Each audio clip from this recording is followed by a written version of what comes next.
Welcome to IDT Talks. My name is Anastasia Lavrina. Today we host a distinguished guest. Joining me now from China is Wang Guan, CGT and News Anchor. Welcome to our program. Anna, always a pleasure to be with you. Thank you very much for joining our discussion. So, US President Donald Trump has repeatedly mentioned the possibility of raising tariffs on Chinese imports. This time he's talking not only about China, but also Mexico and Canada. How do you think this threat could affect the Chinese economy, particularly its manufacturing sector and trade relations with the United States?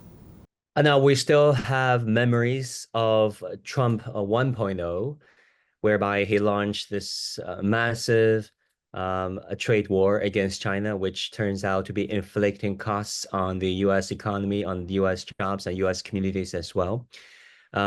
We generally think that, and also it is a consensus held by many serious economists, that the Trump tariff war against China was a very bad idea to start with.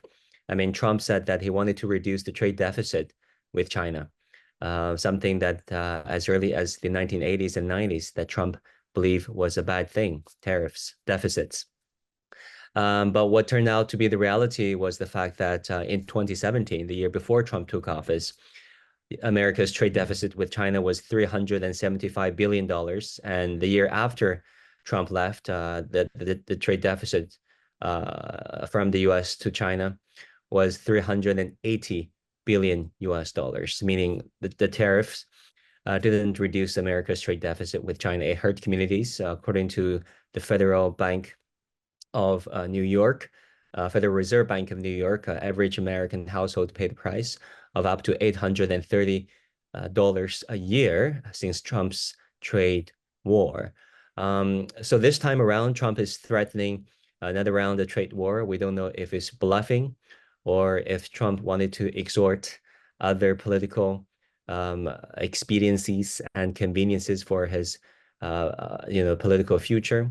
We don't know how serious he is when it comes to his threat of imposing trade wars, but I don't think China will be fearful of another Trump 2.0 trade war, because if you look at China's indigenous innovation capabilities, China is a better innovator right now, thanks to Trump's technology and tariff wars, because when China is cut off from semiconductors, cut off from advanced US technologies, that only compelled China to innovate and to look deeper inside to unleash its fullest potential when it comes to technological advancement. So I don't think China is fearful of another Trump trade war.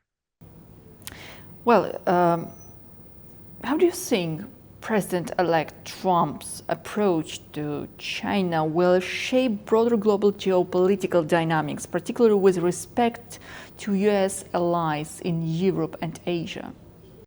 Recently, I was in Indonesia, Jakarta, the headquarters of ASEAN. And from what we saw right there from the 10-day trip was that China-ASEAN relations, especially trading relations, was very robust. ASEAN is China's largest trading partner. So make no mistake about it, China doesn't only have the United States as its main trading partner. China's trading relations with ASEAN exceeded that of America when it comes to absolute terms.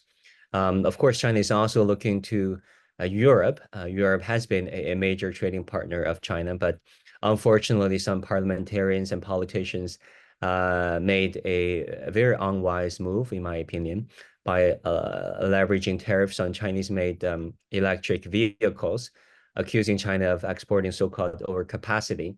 And I think that is a bad move. So China's trading relations with Europe suffered a little bit. But China is looking also to Latin America. President Xi just concluded his 7-day trip to APEC and G20 in Peru and Brazil, which have been very successful, where he and President Lula reached a consensus on increasing agricultural trade, increasing trade in machinery, trade in digital economy. So China is actively expanding its outreach and expanding its market. The BRI countries, the Arab states, Latin American countries, the global South are all the trustworthy and respectful partners that China looks to should the Trump administration cuts supply chains, move supply chains, or disrupt trade as he wishes. China has also strengthening its economic cooperation with the countries from Latin America, Africa, from Asia. How do you view these relationships in terms of China's broader geopolitical strategy, particularly in countering Western influence? I think China is no stranger to Western containment. As early as 1949, when the Communist Party of China took power from the corrupt Nationalist Party who fled to Taiwan under the aegis of the United States and its Western allies, the CPC, the Communist Party, became the de facto ruler of mainland China. And thereafter, China faced 30 years of isolation from the United States.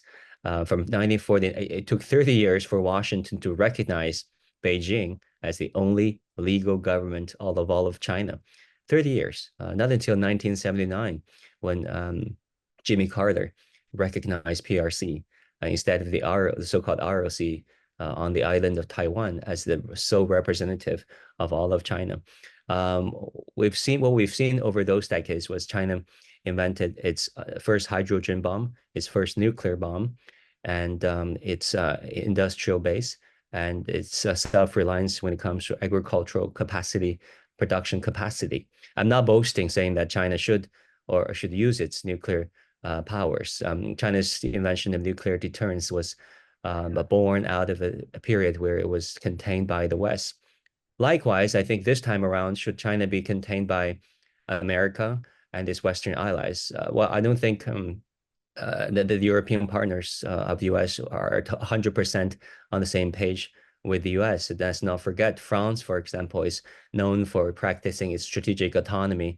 Germany has a huge interest when it comes to its manufacturing and the car manufacturing cooperation with the Chinese market. So even if in the worst case scenario, there has been a Western blockade or Western sanctions, I think China is a huge market, has reliable partners down the south and across the Belt and Road countries. I don't think China, like I said, is fearful of another sanction or isolation. Well, thank you. Thank you so much for joining our discussion today. Thank you. Thank you, Anna.